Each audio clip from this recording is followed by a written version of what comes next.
NASA's Themis mission has overturned a long-standing belief about the interaction between solar particles and the Earth's magnetic field. The Earth's magnetic field is like a giant bar magnet. This magnet forms a protective field around the Earth, shielding us from the solar wind that is constantly streaming towards Earth. This shield is called the magnetosphere.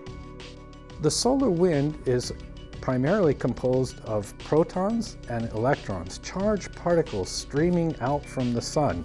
Some of those particles have very high energies, radiation energies, and they can damage astronauts and spacecraft. We are shielded by our Earth's magnetic field most of the time. However, a small fraction of the solar wind particles get into the Earth's magnetic field, are energized, and become the Earth's radiation belts, which can damage spacecraft and harm astronauts. But the sun has a magnetic field of its own as well, which the solar wind carries outwards towards Earth. And the Themis spacecraft fleet recently observed that 20 times more solar particles get into the Earth's magnetosphere when the sun's magnetic field aligns with that of the Earth than when they're pointed in opposite directions.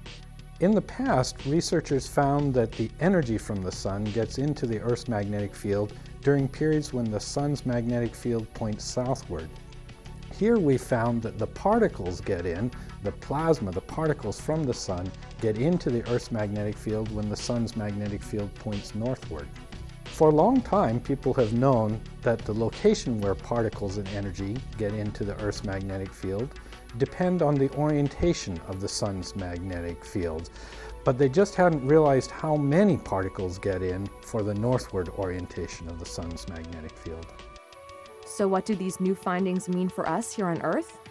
Well, with this new information, scientists can make better predictions about when solar storms will be severe, meaning we can better prepare for the power outages, satellite damage, and other problems that these storms can often cause.